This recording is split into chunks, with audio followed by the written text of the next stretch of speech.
Everyone, welcome back to my channel. कैसे हो आप सभी? आई एम श्योर कि आप सभी लोग ठीक होंगे।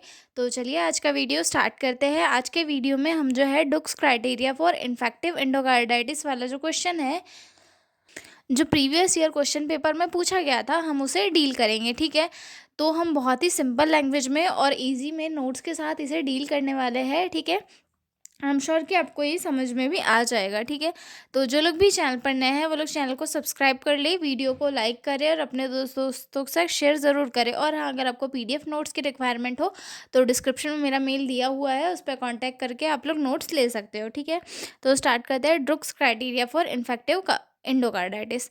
तो ये होता क्या है? Infective that means infection, endocarditis यानी कि वो ये जो वर्ड है ये हमारे हार्ट से रिलेटेड है। कार्डाइटिस यानी कि हमारे हार्ट की जो लेयर्स होती है उसमें किसी में इन्फेक्शन हो जाना। ठीक है, तो इन्फेक्टिव एंडोकार्डाइटिस एक ऐसा सीरियस इन्फेक्शन होता है जो हार्ट के अंदर की लाइनिंग्स या फिर हार्ट के वॉल्स को अफेक्ट करता है। इसका डायग्नोसिस करना थोड़ा टफ होता है क्योंकि सिम्टम्स जो है मतलब समझ में नहीं आते। ठीक है, इसीलिए डॉक्टर्स जो है डुक्स क्राइटेरिया को यूज़ करते हैं डायग्नोस करने के लिए कि पेशेंट को इन्फेक्टिव एंडोकार्डाइटिस है या नहीं। मतलब ये जो है एक डायग्नोस्टिक टूल है जिसकी हेल्प से किसी पेशेंट के अंदर डायग्नोस्टिक इवोल्यूशंस किए जाते हैं इन्फेक्टिव एंडोकार्डाइटिस के लिए। ठीक है, इसमें जो है कुछ क्राइटेरियाज होते हैं जैसे कि मेजर माइनर, हम आगे पढ़ेंगे। ठीक है, इंट्रोडक्शन से स्टार्ट करते हैं।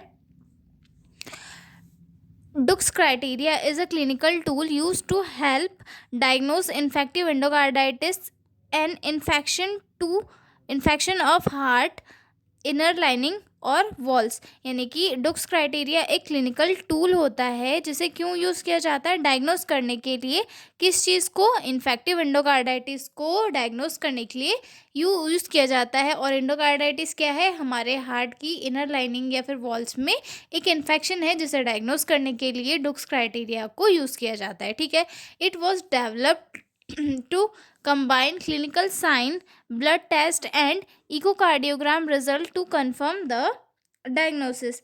मतलब इसमें जो है clinical symptoms, blood culture, heart test यानी कि इकोकार्डियोग्राम के रिजल्ट्स को यूज़ किया जाता है किसी भी डायग्नोसिस को कंफर्म करने के लिए। ठीक है, the criteria are divided into major and minor categories based on the strength of evidence। मतलब ये जो क्राइटेरिया है इसमें दो टाइप के क्राइटेरिया होते हैं, एक तो एक मेजर होता है, एक माइनर होता है। मतलब किसी भी साइंस इसकी कैटेगरी की स्ट्रेंथ के बेस पे जो है इसे मेजर और माइनर में रखा जाता है। हम आगे इसे डिटेल में पढ़ेंगे। ठीक है, it help identify infective endocarditis as definite, possible or rejected based on the number and types of criteria meet. Duke's criteria is widely used in hospitals and is important for early detection, accurate diagnosis and effective treatment planning for patient with suspected infective endocarditis. ठीक है, डुक्स criteria जो है hospitals में widely use किया जाता है, मतलब बहुत सारे हॉस्पिटल्स में यूज़ किया जाता है।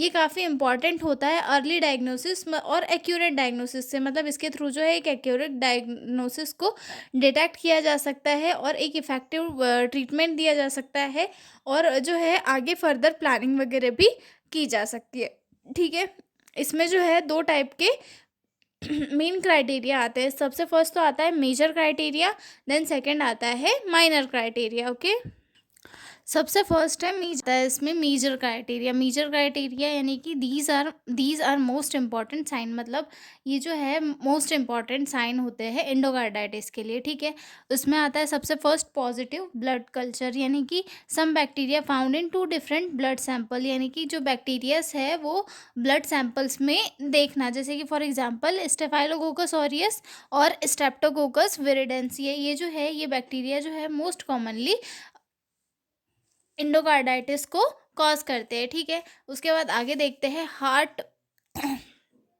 Heart valves infection seen in echocardiogram, chest ultrasound.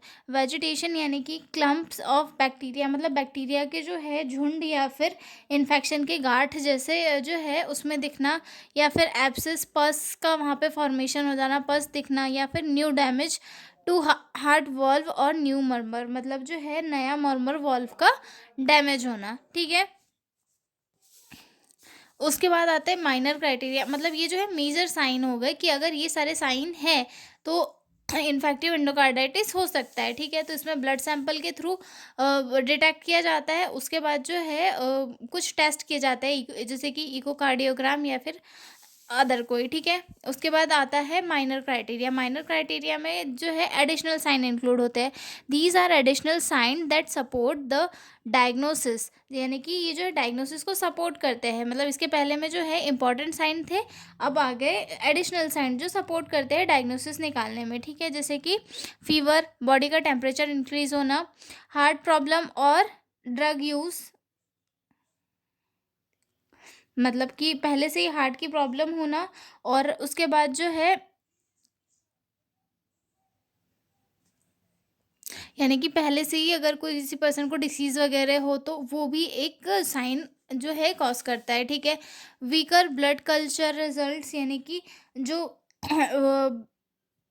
Week positive blood culture, यानी कि बैक्टीरिया मिलता है बट मेजर क्राइटेरिया के लेवल के अंदर नहीं मिलता। मतलब इसमें जो है मेजर क्राइटेरिया में ज़्यादा लेवल में इन्फेक्शन मिलता है और माइनर वाले में कम इसमें जो है इन्फेक्शन मिलता है। ठीक है, ब्लड वेसल्स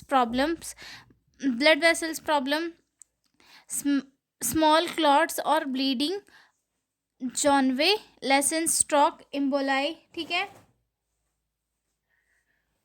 यानी कि स्मॉल क्लॉट्स वगैरह बन जाना। ओके, उसके बाद आता है blood vessels problem, small clots, bleeding और जॉनवेलेशन, स्ट्रोक।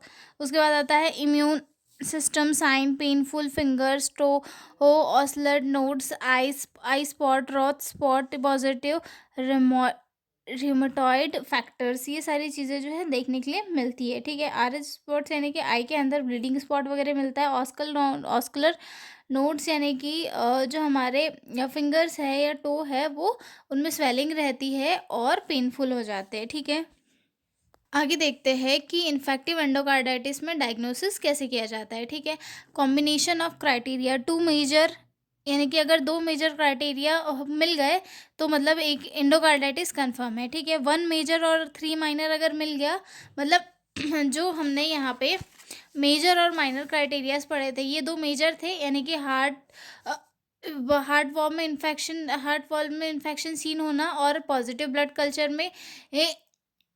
कल्चर मिलना, मतलब बैक्टीरिया इन्फेक्शन का। इसमें से अगर ये दोनों चीज़ है और ये इन माइनर क्राइटेरिया में से एक भी चीज़ नहीं है तो जो है इन्फेक्टिव एंडोकार्डाइटिस कंफर्म है। लेकिन अगर इसमें से जो है एक रिपोर्ट मिल रही है, यानी कि ब्लड कल्चर पॉजिटिव आ रहा है और माइनर क्राइटेरिया में से तीन चीज़ें हैं, जैसे कि फीवर है, पेशेंट को हार्ट प्रॉब्लम्स है, ब्लड कल्चर के जो रिजल्ट है वो वीक है लेकिन प्रेजेंट है, तो भी इन्फेक्टिव एंडोकार्डाइटिस होगा।